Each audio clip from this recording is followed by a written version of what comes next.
Okay. Welcome back to my channel. It is Morgan Hill, also known as Liv Loves Literature. And today we're going to be talking about a number of things. We're going to be talking about basically how I'm reforming myself as a reader, some of my bookish gripes, and also we're going to do a huge unhaul. As you can see, there's some books behind me.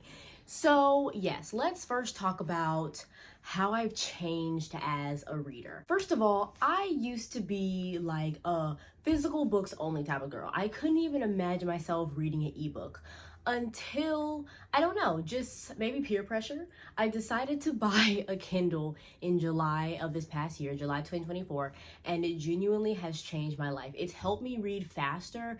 There were times where I was reading a physical book and a book on my Kindle at the same time, which I've always wanted to be a I'm in the middle of multiple books at the same time type of girly, but it just doesn't feel right switching from physical book to physical book.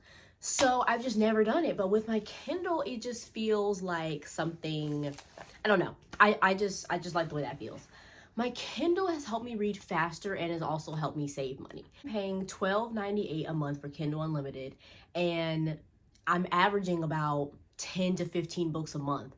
The average book is already like 15 to 20 bucks.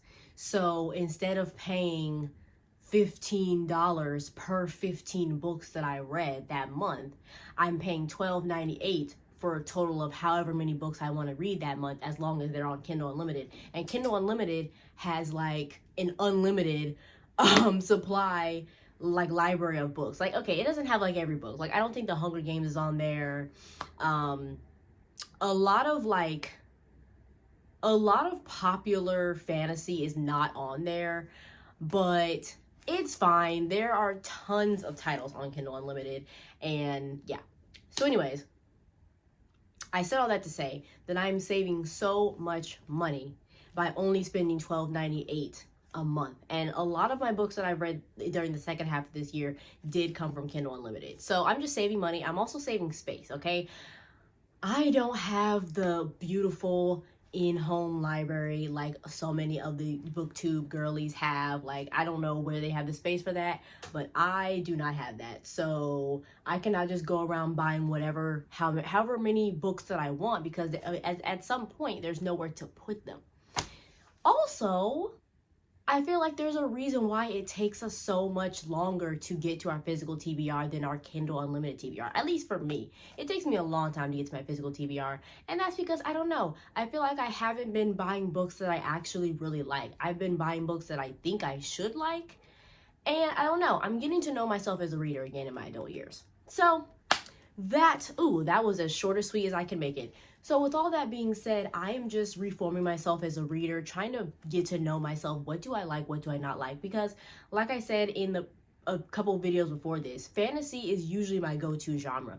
But as of lately, I have not been feeling it. And it's not that I don't like fantasy. Like, I just saw Wicked, and it's like the only thing that I can't, I can't stop thinking about it.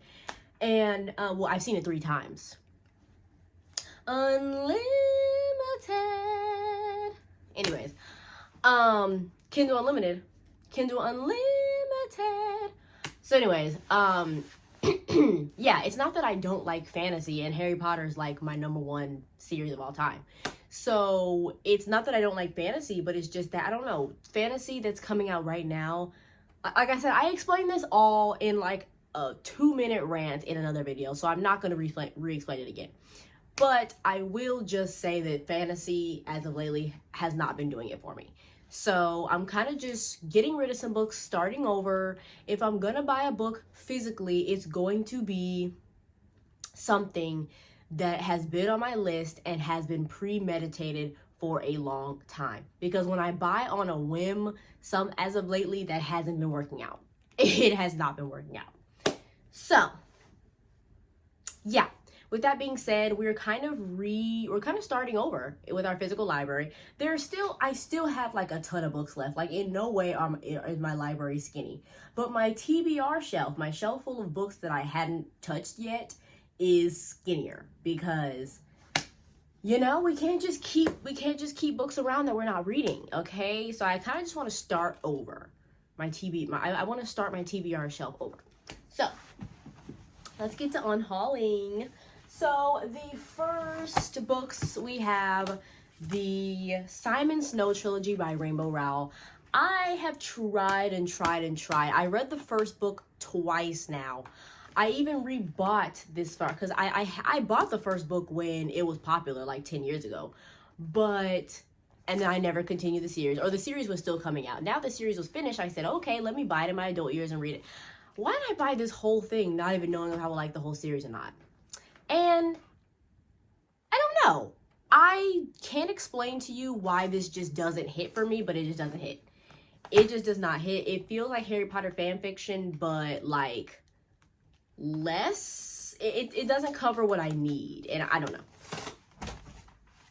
I don't know, y'all. I feel like it had so much potential, but I don't know. Okay, next we have, which I just tried to read this book the other day, Fall of Ruin and Wrath by Jennifer L. Armentrout. I only got like 20 pages in, and I don't know, y'all. I'm not into high fantasy where there are like mysterious, over-sexualized lords, and I don't know. See, she lives by her intuition. He feeds on her pleasure. I don't know. I'm just not into that right now. It's not you. It's me. It's not you. It's me. I'm not into that right now. I don't really want to read about that. I want the plot to be just as intense and just as meaningful as the romance.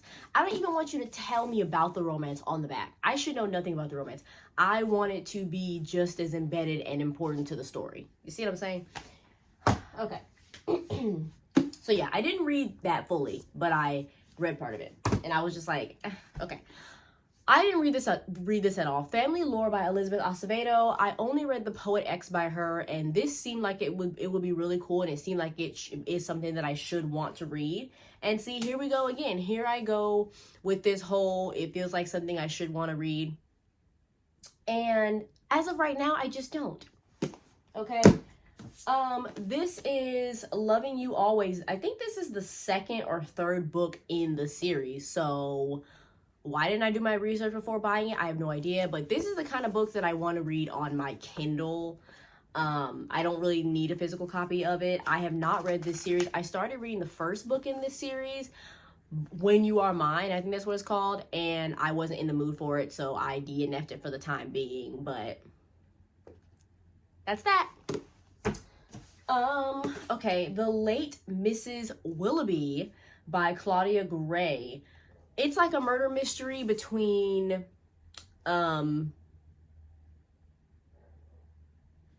Elizabeth and Mr. Darcy from Pride and Prejudice. They have a son, and he is gonna solve a mystery with some girl, Miss Juliet Tilney. Sorry, I got a text. But, yeah, I thought because I love Pride and Prejudice so much, I thought, oh my gosh, and yeah.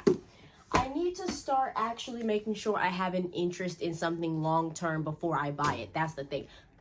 I'm developing better shopping goals, not just book-wise, but also fashion-wise. This is not a fashion channel, so I won't get into that with you, but I have a plan to do better shopping fashion-wise too. Off the Record by Cameron Garrett. Yeah, I've tried to read this book so many times. I almost got to the end, and then I just didn't make it there. I just didn't make it there. It is an important story. I know this. I've had this book for like 2.5 years. I remember I got it from Half Price Books. It is about a young girl who experiences, I think, assault in Hollywood, and like if she's gonna publish the story, because she's a writer. I'm sure that it's great. I just can't see it for myself. Okay, next we have Fable and Namesake by Adrienne Young. These seem really good. Can't even talk. These seem really cool. I bought these in February, so almost a year, and I still haven't made it there. I don't know, this first one had so much potential, but it was very like tame, and I kind of wanted something a little more I really saw them and liked them because they are pretty. So I'm about to make them unpretty. Okay. Trying to keep things organized. Next is another Jennifer L. Armentrout, Half-Blood. I really love Greek mythology, and as soon as I heard that my girl, okay, if you've been watching my channel for a while, you know I've mentioned Jennifer Hartman and Jennifer L. Armentrout. I love the Jennifers. You should know that Jennifer L. Armentrout is one of my favorite authors, and as soon as I heard that she had a series about Greek mythology, I was like, oh heck yeah. I just couldn't get past like the first few pages, and I don't know. I just can't see myself being in the mood for it right now. If I ever end up buying it again in my later life, great for me, you know? Okay. Next is A Study in Drowning by Ava Reed. This book, I did read half of it. I read about half of it like last week, actually. So this is actually my most recent attempt to read one of these fully. Yeah, there was something, I don't know. There was something like really creepy, and not in a good way, but there was something really creepy about this one. And I just did not love it.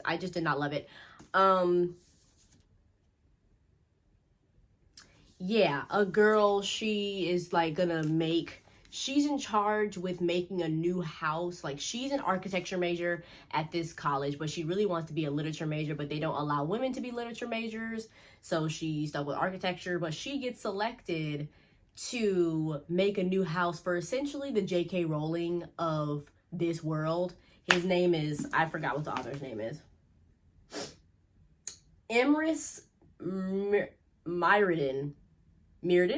Anyways, the author that everybody loves, he writes like fantasy or whatever, and he dies, and his son wants like their house remade or whatever, and I don't know, y'all. I don't know. I can't say anything else. I don't know. I felt like it was creepy. I felt like there was a lot of just unspoken stuff that I needed to be clarified. And I don't know if dark academia is really my thing. I don't even know if this is classified as dark academia, but I feel like it is. And this is like the second or third dark academia I've tried to read this year, and it's just gone nowhere. Okay. Next, we have Passenger and Wayfarer by Alexandra Bracken. Okay, same thing that I said about like The Unbecoming of Mara Dyer. These two are OG book 2 books. Okay, everybody had these on their shelves. Ooh, let's not get too close. I got a pimple. But anyways, everybody had these on their shelves. These were the it girls, and I did actually read these. I did read these fully, like I said, but it's been like 8 or 9 years. Like, I literally don't even remember. I do still remember part of the plot, and I remember they were really, really good, but I can't see myself reading them again, and I kind of just want to get rid of them and make room for new baddies. You know, there's nothing wrong with getting rid of a book that you actually enjoyed and making room for new baddies. You know, at a certain point, you do have to move on and break up. Okay, next. Ooh, so if you watched my part 1 and part 2 of my most disappointing and shocking reads of 2024, you'll know that I talked about the Inheritance Game series, so I won't talk about it anymore here because I need you to go watch that. Okay, it's in part 1 specifically. But yeah, the Inheritance Games trilogy, I did read all of it in July, and that's all I'll say. Adding to the pile. Oh, another Jennifer L. Armentrout. I know what this looks like, y'all. I know what it looks like. But I promise you, I love her. A Shadow in the Ember. So this is like the first book of another series that's in this series, like From Blood and Ash or In Blood and Ash, something. I don't know if I want to get to this or not. I know it's marketed as a romantasy, and like I already told you, I'm not really feeling the romantasy trend right now. Like I said, unless it's at Qatar. Okay, I think I don't know. I don't know. I need help. I need help navigating this new fantasy world as an adult. But yeah, this isn't the first book of the entire world, and I don't own it, and I'm just like, let me just get rid of this one so that I don't feel obligated to like buy the rest of the books. Okay, I don't know, y'all. I don't know. If you watch my part 1 of my most disappointing and shocking reads, you will have also seen these books. These are the second, third, and fourth books in the prequel Bridgerton series. So the series that comes before the Bridgerton series that has inspired the Shonda Rhimes Bridgerton Netflix show. I talked about these in that video, but they are going away. Okay. I'm kind of zooming. I'm kind of zooming here.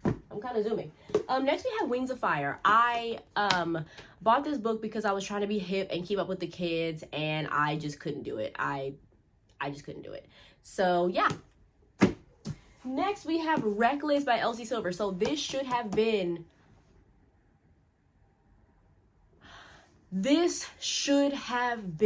in my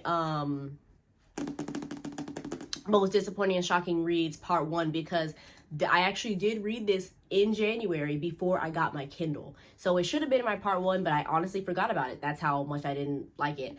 But yeah, this is Reckless. This is book 3 in the Chestnut Spring series, and I did not like it very much.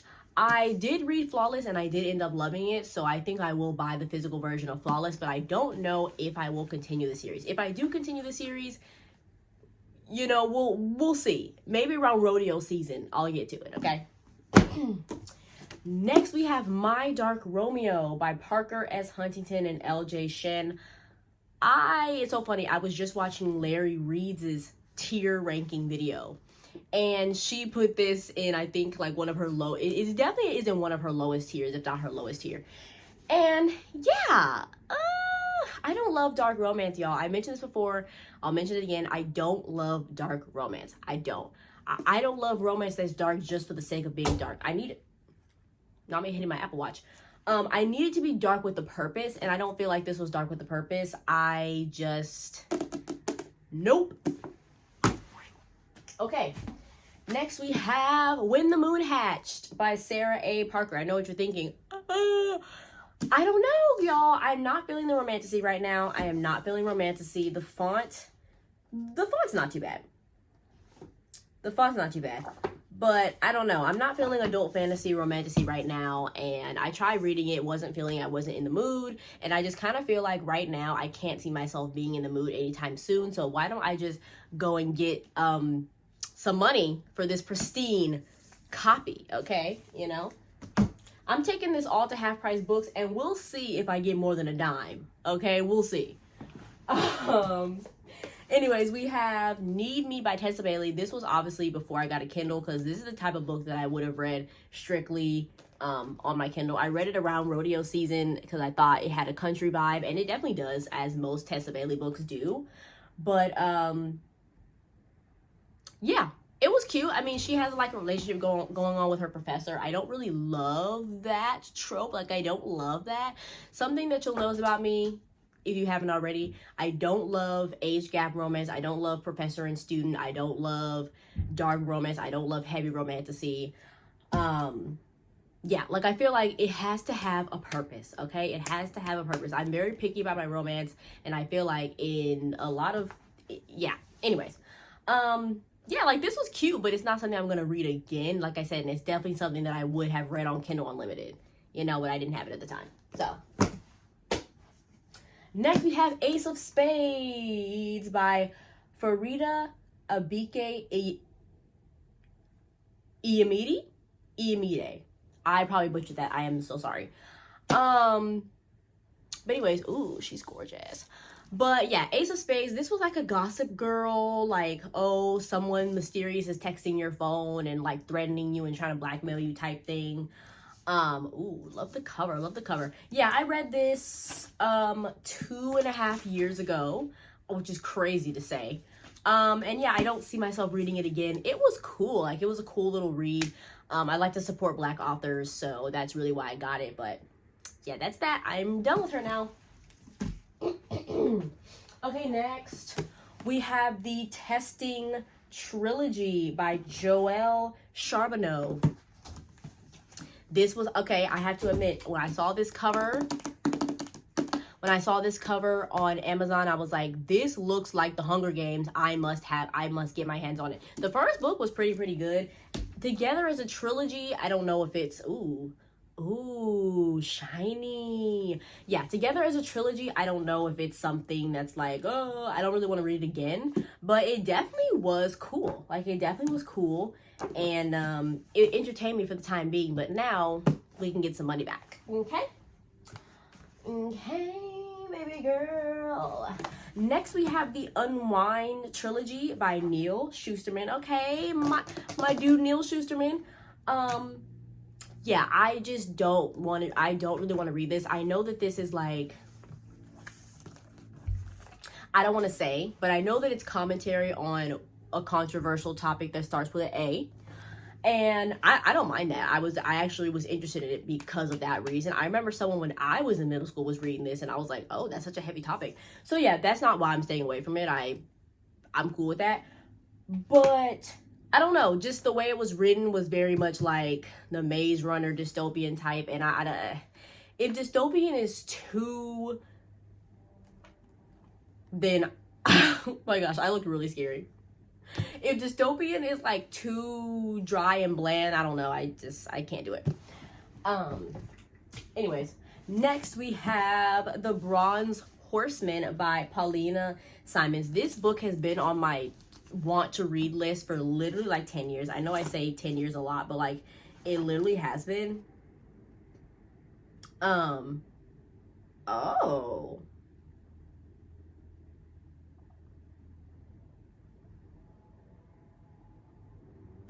Anyways, yeah, I knew it was a romance, but it's a bit thick. I'm not gonna lie, it's a bit thick, and historical fiction that's too long and too thick, it loses my attention. It really does. I knew it was about a soldier, and I knew it looks like it's in Russia. I love Russian literature. I love books that take place in Russia. I don't know why, but in my teenage years, I read like a decent amount of books that ended up taking place in Russia, and I just ate it up every time. I don't know. I can't explain why. These are 3 like middle grade books that I wanted to buy just to support Black authors and maybe put them in my classroom. To be honest with you, I might still put them in my classroom. I might still do that. So that's those. We're getting to the end, y'all. Okay, next we have Pumpkin Spice and Everything Nice. This is a book I got from the book fair to support the book fair, obviously. And it was really cool. Like, this girl, she's trying to, her and her mom have like a mom and pop coffee shop, and then like a big chain, like a Starbucks type coffee shop opens up next door. And it's funny because that's happening in like the city where I live in. There's like a smaller coffee shop, and then a Starbucks literally opened up right next to them, and they're actually having beef. But anyways, yeah, so this girl, like, she hates pumpkin spice lattes. She doesn't like, oh, it's called Java Junction. That's what the place is called. And yeah, she's like, Java Junction, like, they use fake pumpkin in their stuff. Like, that's not even real. Like, it's not even the real spirit of, you know. And she's like, she's determined to make her own pumpkin spice latte, because the people are like, they see Java Junction has theirs, and they're like, hey, are y'all gonna do your own pumpkin spice latte? And she's like, no. But then she's like, why don't I try using real pumpkin and stuff? So then it becomes like a competition. And of course, the love interest is like the son of the people that own that particular Java Junction. So like, it was cool, whatever, but I won't read it again, you know. Next we have The Brothers Hawthorne. I don't know why I didn't include this with the rest of the Inheritance Game series, but yeah, I actually did not read this one, but I just know that if I barely, okay, well, I was about to say something really, really hardcore. I know that if I'm not going to reread the Inheritance Games and the brothers weren't even that interesting to me, then why would I want to read a book all about the brothers? You know, like, why would I do that? So unread, but it's going away. We're almost there, y'all.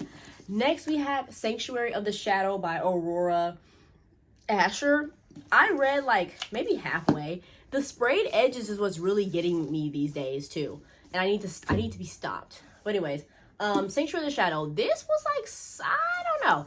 It's kind of like I've never read The Night Circus, but it's about like a circus, and there's like a beastly man, and like the girl, I don't even remember, child. I don't even remember.